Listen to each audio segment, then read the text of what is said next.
every year. I tried to get out of it this year.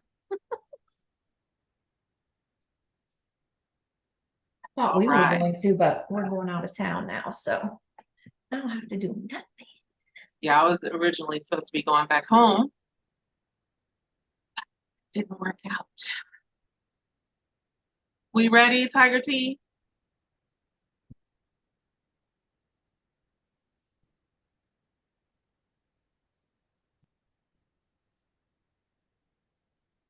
Okay. All right, all right, all right. Melissa, homegirl, my homegirl from the Gym City. Hey, Welcome to the Notary War Room. Welcome. thank It you. is a pleasure to have you here and to spend this time with you. I So appreciate it.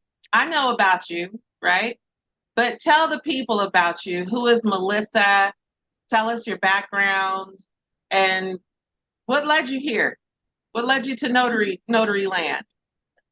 Well, originally from the Gym City. Me and Dawn grew up in Dayton, Ohio. Very humble beginnings. I left Ohio, went to college for 1 year, and realized the party life in the dorms was not what I was looking for. I grew up around the party life and that scene and crazy, wild activity. So it wasn't anything too new to me and I wasn't interested in it. So left my dorm room one morning, aggravated with my roommates, and went to go walk around Tempe, Arizona, and walked past the recruiter's office. And I was like, you know what? Let me go in here. So Wow. then started talking to the recruiters, decided I liked the option with the Army the best. Yeah. Signed up, took my ASVAB, and within like 2 to 3 weeks, I was off to boot camp. Battle So Savage. Okay, yeah. okay, okay. So I did many years in the military. I got hurt pretty significantly during some time on active duty Army. And I was medically retired. So getting out of the military way earlier than the 20 plus years that I had planned on being gone and around the world and being on active duty, figured out, what am I going to do now? So my cousin had come from Ohio down here to Florida to go to law school and decided she was staying. So when my time was up, I was like, you know what? I can go anywhere in the world right now. And Mm. Florida doesn't sound too bad. So ended up in Florida. What year was And that? 2006, I moved to Florida. Okay. See, now we're going to be telling people how old we are. They're going to be I putting don't those mind it. numbers together. I don't care. So ended up in Florida, and my cousin was an attorney, and my degree from University of Maryland was in legal studies. So it was just a natural fit to put together a law office and grow it and grow it and grow it to where it is today. And we have a law firm here in Tampa, Florida. And I am a Florida registered paralegal. During the day, I used to do family law. I don't do family law anymore. I'm doing personal injury. I'm the case manager and senior paralegal for the firm. And I'm handling the personal injury cases. So that keeps me really busy. A lot of stress, dealing with people in a rough place in their life. They're hurt, they're financially going through it. Other clients in the firm in the family law situations, they're, going through a bad place through a divorce, losing custody of their kids, losing their home, losing half of their assets, that type of stuff. So none of that is happy times in my regular career field. It's a lot of hurt and frustration, and it's not a thankful job. Like, people at the end of the day, no matter how good of a job you do for them, they just want this over and done with. Mhm. So it's not it wasn't satisfying to me anymore, enough to where I was completely okay with just doing that. So I had been a notary the whole time, for 17 years now. I was doing the law firm, and I've been a notary in Florida all of those years. So I started branching out, doing more weddings, doing more notarizing, doing stuff on the side, doing things like that. And then when COVID happened, here come all of these notaries from wherever they were before that decided they wanted to be notaries. So I started doing a lot more training and mentoring and helping young notaries who had just, been sold wolf tickets all over the internet about how rich and famous they would be instantaneously when they became a notary. So I started doing a lot of mentoring. And then naturally, with the banks being closed and businesses being shut down, there was quite the need for notary work to be done. So, I decided to go ahead and incorporate and make, the business for myself. Which I still do the law firm, but I do this every evening, on the weekends, all of that. So over the past few years, notary has kept me extremely busy. Okay. Sounds good. Sounds good. So you were a notary, but you really didn't turn it into a business until COVID came in, and then you started raising up new notaries and kind of showing them the way, mentoring and things like that, right? Right. Yeah. I've been for a long time, for as long as I've been in Florida, because it goes hand in hand with working in a law firm. All of the majority of documents that come out of the law firm have to be notarized. So I was doing it, for the business, for the law firm for so many years, but deciding to make my own legit business with that, I just did during COVID, because I saw a definite need for it and the transition of stuff changing in the world. Because before that, I owned a t-shirt business, and before that, I owned a professional sports and music and entertainment business where, I did stuff. So I've always had a side gig per se, of something else to give me personal satisfaction in work, and always have another stream of revenue. But being a notary and seeing such a need for it during that time, I was like, okay, well, I could slang like 3 t-shirts over here for the same amount of money that I can notarize this one document with the skill set and the supplies and the commission and the insurance and everything I already have. So why not grow this? Okay. I love it. And you know what? We have that natural knack. I think it was something in the air where we're from, because a lot of us just have that natural ability to kind of transfer things, and it's seamless for us, right? So, a question for you. This is backtracking a little bit, but I think it's interesting how you just kind of stumbled into the armed forces. How long did you stay? And, kind of what was that like? What was the Army like? Yeah. What was that like? I mean, you went from a dorm just arguing with some college students to, you know what? I'm joining the Army.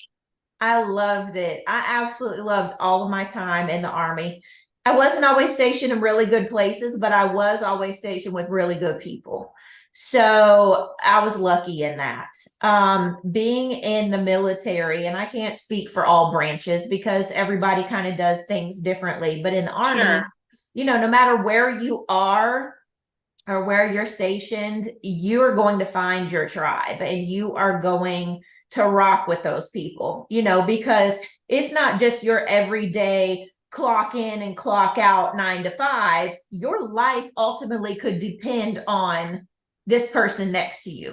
So getting to know people and welcoming people from wherever they're from, whatever their background is, whatever their upbringing was, whatever the positives that they bring, whatever negatives they bring, and learning to value each other and bring the best out of each other, and that camaraderie, there is nothing like it in the world. Like, you could never get those things with a bunch of civilians at whatever regular business. You just Mm-hmm. don't. I mean, you may have that one coworker that you rock with that you're like, oh, that's my girl. You know, like if she's not at work, it's not going to be okay type of day. But Yeah, yeah. it's not the same when literally Hmm. your life and your success or you coming back from this mission could depend on the shoulders of somebody else.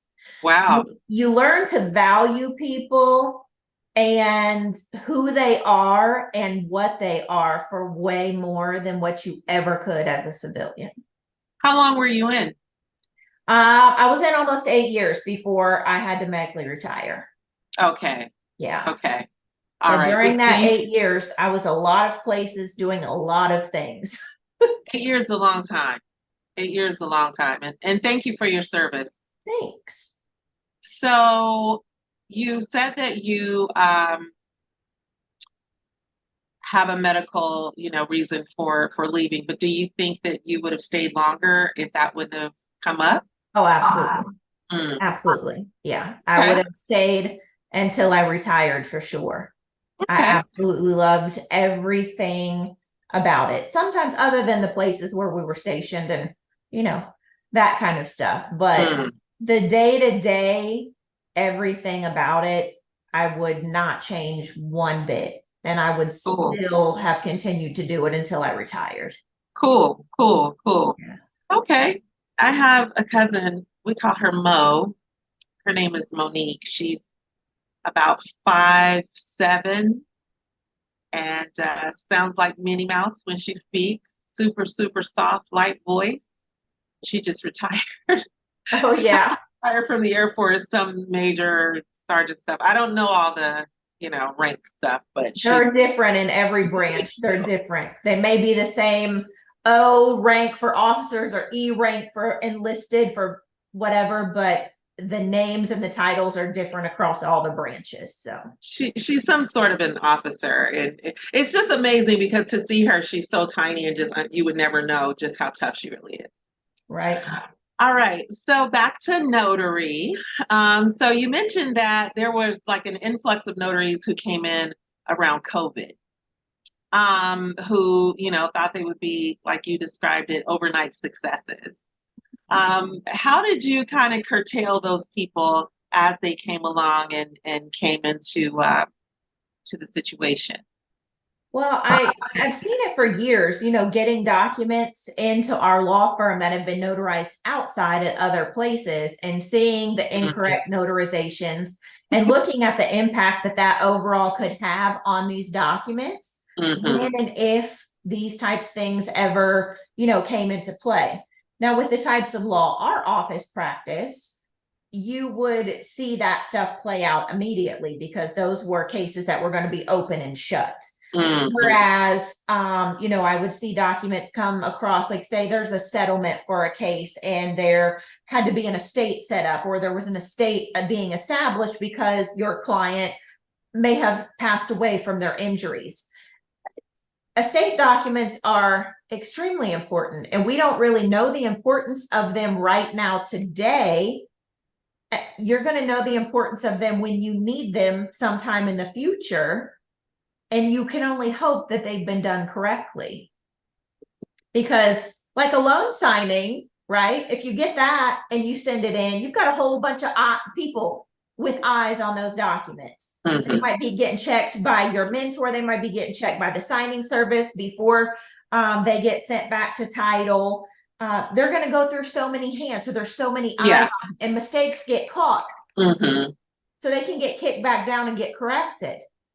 Estate documents, who's looking at those until it's time of someone's untimely passing? Sometimes those documents may be so far out, and when they realize they weren't completed correctly, it's too late to go back and correct them because the signer's no longer with us. So when I had an experience like that during COVID within my community, it made me realize how scary it is on how little some notaries actually know. And so I started getting more and more involved in mentoring and making it a point when I would see stuff come across my desk from other offices or from, you know, a notary somewhere notarized this. Well, it's real easy to find them. All you gotta do is look up our name. There's a registry where we all exist, so you can figure out how to get a hold of this person. So I started to make it a point to call and let them know, hey, don't take this personally, just take this professionally. But this document you notarized came across my desk, and I want you to know the notarization is inaccurate or it's incomplete, or you stamped the document, but you didn't sign the document. I mean, the 9 elements that we need in Florida, they weren't there. And just seeing that a lot of notaries, they just think it's as simple as signing and stamping whatever it says, and it's not. Well, the part that scares me is the seem like it's impossible, or it's like pulling teeth sometimes to get people to just admit that they don't know. Like, people would rather pretend that they're just so well educated and they're just, you know, top notary of the year, Craig, when really, when it comes down to it, you're fronting. You don't have a clue on what you're doing. And to me, I don't know what it is. People don't want to invest in themselves. They don't want to take the time, which it doesn't even take a lot of time to learn how to actually be a good notary. It's not like it's this great big thing, you know. You're right. It does take a lot of time to become a notary, and that's probably part of the problem. No, I mean, as far as learning, I don't mean becoming a notary. Right. It doesn't take a lot of time to become a notary either. But then once you get your stamp, what I'm referring to is them learning what to do with the stamp, other than just a stamp and sign, like what you said. But I think part of the problem is they think it's just that simple, that they took their little 3-4 hour class, whatever, took their test. If the company that they got their commission with even required them to take a test, because I've been hearing lately, what test? I didn't take a test. I just took a course and then paid for my package and I got my stamp in the mail. Wow. Where are they doing this at? Wow. So it doesn't, I guess how you say, you don't know how they don't continue to get education. If that's all they think they had to do, and now they got the power that the state says, here's your commission certificate and here's your stamp. Those two things go hand in hand. You're out there in these notary streets just wilding out. Like, they think it's that simple. Yeah, it's strange. It's strange to me because you know, I do this full time, you know, and I take it very seriously. And, you know, people almost act like they get offended when you say, you know, you should get some more training. You know, that's nothing to be offended about. Take it as, you know, like the 2 stories that just came out of Florida. I posted one in Ladies in the Stamp group, but I posted both of them there. Both of the women were from here in Florida, and both of them are serving jail time, like serious jail time. One girl's bond was something crazy, like 36,000 or something crazy like that. It was just, and so I think that people really need to either invest in themselves, stop acting like that's a sin or something bad, because you need to take a class. Like, if you don't take a class, you could end up in one of those crazy situations. It is scary. And I think, like, where we are in Florida, I'm in the Tampa area, Dawn is in the Orlando area. Those are both very high transient areas. We have a lot of tourists. We have snowbirds. We have people moving to the state in thousands by the day. So a lot of times the documents that come across our desks could have been drafted in another state. And who knows if the language that's in the notary block even is sufficient for the state that it originated from.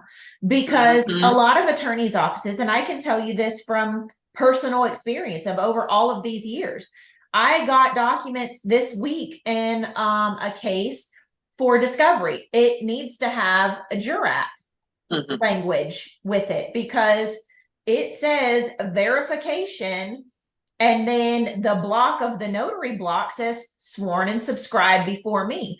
But the part where the person is signing had absolutely nothing there other than a block to put their name.